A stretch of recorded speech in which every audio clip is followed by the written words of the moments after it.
Hi hello welcome to N9 media. నేను మీ journalist విప్లవశ్రీ. Mohan Lal ప్రధాన పాత్రలో నటించిన చిత్రం ఎంపురాన్పై సంఘ్ పరివార్ తీవ్ర విద్వేష ప్రచారాన్ని కొనసాగిస్తోంది.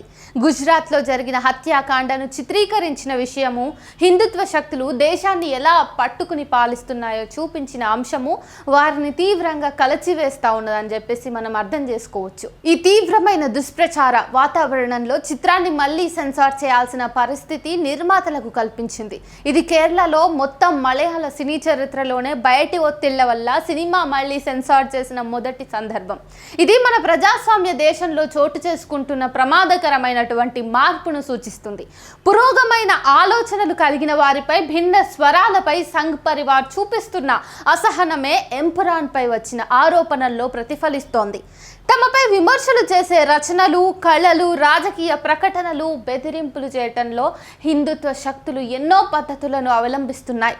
రచయితల్ని, కళాకారుల్ని, ప్రజాప్రతినిధుల్ని, మేధావుల్ని టార్గెట్ చేయటం, కేసులు పెట్టడం, కోర్టుల ద్వారా వేధించడం వంటి పద్ధతులు వినియోగిస్తూ వస్తున్నారు. తీవ్ర ఒత్తిడిలో బాధితులు తమ అభిప్రాయాలను, ఆలోచనలను వెనక్కి తీసుకోవాల్సిన పరిస్థితి ఎదురవుతోంది. ఇది చాలదన్నట్టు శారీరక దాడులు, హత్యలకు కూడా పాల్పడుతున్నారు. ఇలాంటి ప్రతి సంఘటన ప్రజాస్వామ్య సమాజానికి హెచ్చరికగా మనం చూడాల్సి ఉంటుంది. 2014లో నరేంద్ర మోడీ ప్రధాని అయిన తర్వాత ఇలాంటి ఒత్తిళ్లు భారీగా పెరిగాయి. ఎంఎం కల్బుర్గి, నరేంద్ర దబోల్కర్, గౌరీ లంకేష్ వంటి అలాగే ప్రజాప్రతినిధుల హత్యలు ఈ కోవకు చెందినవే. అలాగే పీకే, పద్మావతి, అన్నపూర్ణి వంటి సినిమాలపై దేశవ్యాప్తంగా జరిగిన నిరసనలు, హింసాత్మక ఘటనలు ఇవన్నీ ఒకే ధోరణిని సూచిస్తున్నాయి. తాజాగా స్టాండప్ కమెడియన్ కునాల్ కామ్రాపై శివసేన చేసిన దాడి ఈ వరుసలోనే మరో ఘట్టం. సంఘ్ పరివార్ ఈ దాడులన్నింటినీ ప్రజాస్వామ్య హక్కుల కోణంలో చూపిస్తూ వాటిని తమ హక్కులుగా సమర్థించడానికి ప్రయత్నిస్తుంది. తాము నమ్మే మత సాంప్రదాయాలను దూషించే విషయాలపై చర్యలు తీసుకుంటే అది పౌర స్వాతంత్రానికే చెందుతుందని చెప్పేసి వాదిస్తూ ఉన్నారు. శకుంతలా బెనర్జీ అనే తత్వవేత్త చెప్పినట్లు ఇది ప్రజాస్వామ్య విలువలనే వక్రీకరించే చర్య. సంఘ్ పరివార్ చెబుతున్న హిందుత్వ సిద్ధాంతం ప్రకారం భారతదేశానికి సనాతన హిందూ ధర్మమే ఆధారం. దేశ ప్రజలంతా హిందువులే అన్న భావనతో ప్రజాస్వామ్యాన్ని పునర్నిర్మించేందుకు సంఘ్ పరివార్ ప్రయత్నిస్తోంది. ఇలాంటి నేపథ్యంలో ఎవరైనా హిందుత్వాన్ని విమర్శిస్తే వారిని దేశద్రోహులుగా ముద్రించడమే వారి సూత్రంగా మారుతుంది. కానీ ఇది కేవలం సాంస్కృతిక మార్పు మాత్రమే కాదు. ప్రపంచవ్యాప్తంగా నియోఫాసిజం పెరుగుదలకు కారణం నియో లిబరల్ ఆర్థిక విధానాలే. భారతదేశంలో 1990లో నియోలిబరల్ సంస్కరణలతో పాటే హిందుత్వ శక్తులు బలపడ్డాయి. 1992లో బాబ్రీ మసీదు కూల్చివేత, అంతకుముందు మండల్ కమిషన్ వ్యతిరేకత ఉద్యమం, రామజన్మభూమి ఉద్యమం వంటి ఘటనలే ఈ శక్తులకు ఊతమిచ్చాయి.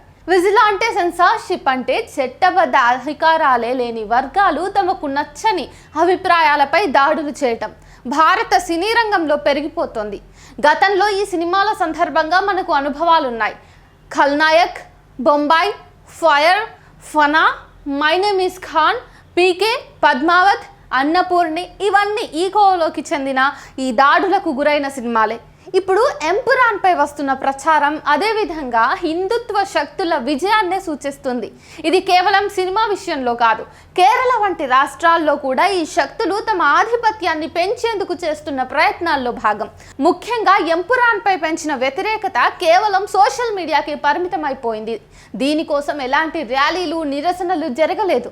అయినా నిర్మాతలు బెదిరింపులకు గురై భయపడి మళ్ళీ సెన్సార్ చేయాల్సిన పరిస్థితిని సంఘ్ పరివార్ కల్పించింది. సోషల్ మీడియాలో కాచు కూర్చున్న సంఘ్ పరివార్ శక్తుల హిందుత్వ విద్వేషానికి బలవుతామేమోననే భయంతో నిర్మాతలు సినిమాను మళ్ళీ సెన్సార్ చేయటం అనేది ఆందోళన కలిగించేటటువంటి విషయం.